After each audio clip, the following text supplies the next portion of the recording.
সাম্প্রতিক সময়ে পশ্চিমবঙ্গের রাজনৈতিক আকাশে যে বিরাট পরিবর্তন লক্ষ্য করা যাচ্ছে তার কেন্দ্রবিন্দুতে রয়েছে বিজেপি শীর্ষ নেতা শুভেন্দু অধিকারী।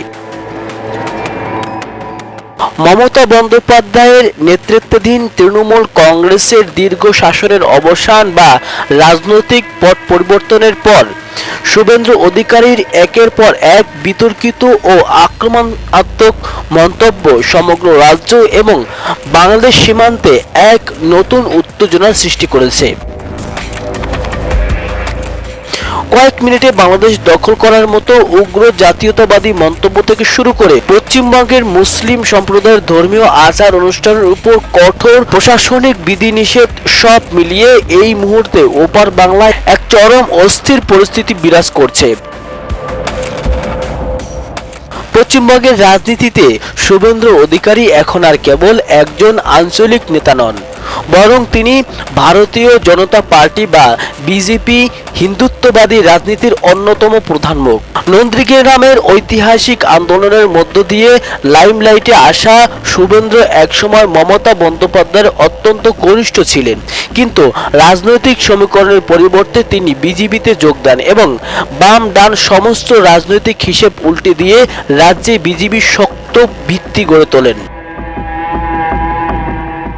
নির্বাচনী বৈতরণী পার হওয়ার জন্য শুভেন্দু অধিকারী যে কৌশলটি সবচেয়ে বেশি ব্যবহার করেছেন তা হল মেরুকরণের রাজনীতি।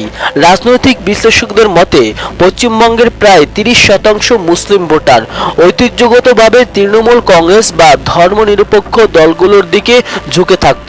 শুভেন্দু অধিকারী এই সমীকরণটিকে ভেঙে ফেলার জন্য সরাসরি সংখ্যাগরিষ্ঠ হিন্দু ভোটারদের একত্রিত করার কৌশল নেন। নির্বাচনী ফলাফল প্রকাশের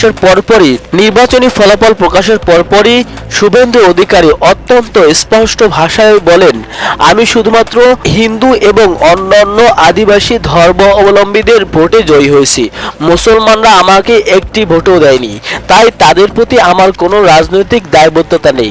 এই একটি বক্তব্য সাধারণ কোনো রাজনৈতিক বিবৃতি ছিল না, এটি ছিল আগামী দিনে রাজ্যের সংখ্যালঘু নীতি কেমন হবে তার একটি স্পষ্ট ইঙ্গিত।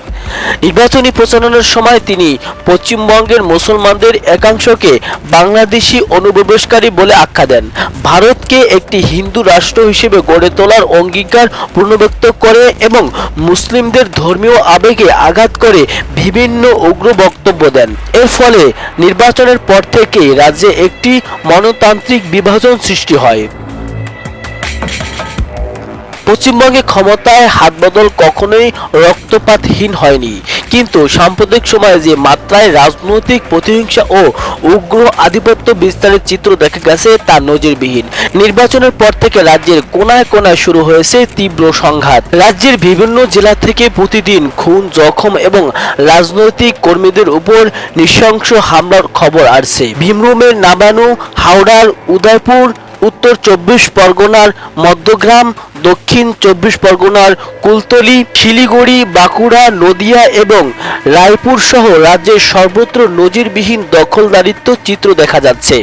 রাজনৈতিক বিশ্লেষকদের মতে রাজনীতিতে ক্ষমতার পরিবর্তন একটি স্বাভাবিক গণতান্ত্রিক প্রক্রিয়া, কিন্তু নির্বাচনের পর ক্ষমতা প্রদর্শনের এই বিভৎস উন্মাদনা যে কোনো সভ্য সমাজের জন্য অশনি সংকেত। সাধারণ মানুষের জীবনকে তোয়াক্কা না করে ক্ষমতার নেশায় পুরো রাজ্যকে এক ভয়ঙ্কর গৃহযুদ্ধের দিকে ঠেলে দেওয়া হচ্ছে। পশ্চিমবঙ্গের মুসলিমদের বর্তমান উদ্বেগের কারণ বুঝতে হলে ভারতের সামগ্রিক রাজনৈতিক প্রেক্ষাপটের দিকে তাকাতে হবে।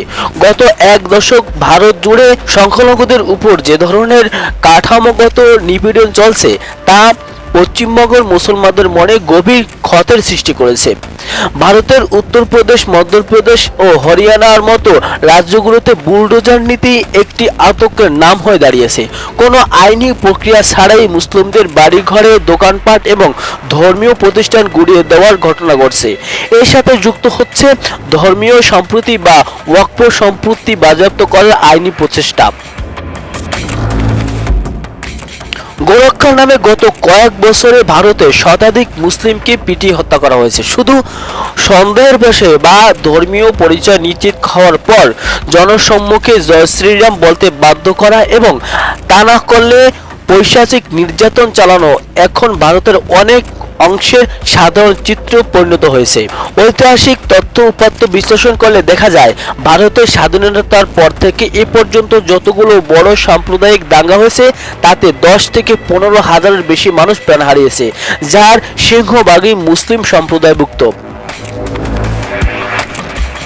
এই দীর্ঘমেয়াদী বৈষম্য ও নির্যাতনের ইতিহাস আজ পশ্চিমবঙ্গের মুসলমানদের নতুন করে ভাবিয়ে তুলছে। মুর্শিদাবাদ, হাওড়া, উত্তর দিনাজপুর এবং উত্তর 24 পরগনার মতো মুসলিম অধ্যুষিত জেলাগুলিতে এখন এক সমসমে আতঙ্ক বিরাজ করছে। পশ্চিমবঙ্গের নতুন সরকার দায়িত্ব নেওয়ার পর মুসলিমদের ধর্মীয় স্বাধীনতার উপর সবচেয়ে বড় আঘাত বা আইনি কড়াকড়ি এসেছে পশু জবাই ও কোরবানির নিয়মকে কেন্দ্র করে। ভারতীয় সংবাদ মাধ্যম এনডিটিভি এর প্রতিবেদনে অনুযায়ী সরকার গরু সহ সব ধরনের গবাদি পশু জবাইয়ের উপর অত্যন্ত কঠোর এবং প্রায় অসম্ভব কিছু আইনি শর্ত আরোপ করেছে।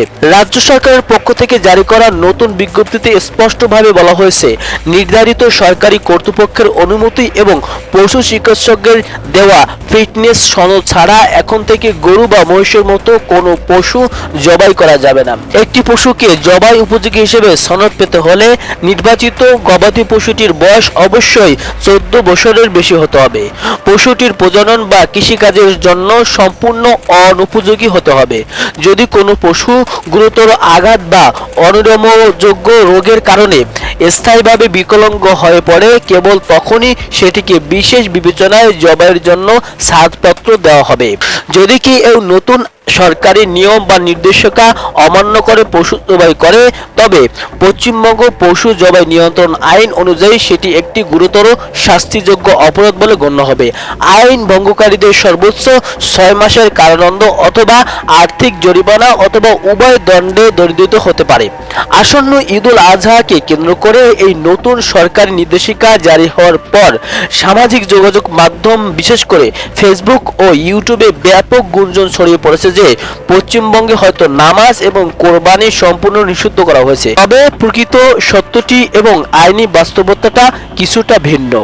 প্রশাসকের দাবি, জনস্বাস্থ্য রক্ষা, পরিবেশ দূষণ নিয়ন্ত্রণ এবং কলকাতা হাইকোর্টের পরবর্তী বিভিন্ন নির্দেশনার আলোকেই এই প্রশাসনিক পদক্ষেপ নেওয়া হয়েছে। তবে সাধারণ মুসলিম জনগোষ্ঠীদের মতে ঈদুল আজহার মতো একটি প্রধান ধর্মীয় উৎসবের ঠিক আগে এই ধরনের কঠোর নিয়ম আরোপ করার মূল উদ্দেশ্য হলো মুসলিমদের ধর্মীয় স্বাধীনতার হস্তক্ষেপ করা এবং তাদের মনতান্ত্রিক চাপের মধ্যে রাখা। পশ্চিমবঙ্গের এই রাজনৈতিক মেরুকরণ এবং সংখ্যালঘু মুসলিমদের উপর ক্রমবর্ধমান চাপ কেবল একটি রাজ্যের অভ্যন্তরীণ বিষয় হিসেবে সীমাবদ্ধ নেই। ভারত বাংলাদেশ সীমান্তে বিস্তীর্ণ এলাকায় এই উত্তেজনা আজ এসে পড়েছে।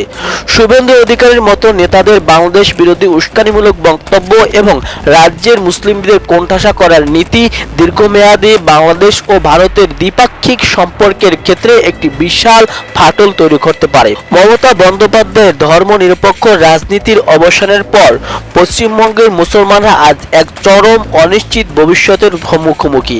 একদিকে রাজনৈতিক দলগুলো উগ্র ক্ষমতার প্রদর্শনের খেলা, অন্যদিকে ধর্মীয় আচারের উপর আইনি বেড়াজাল।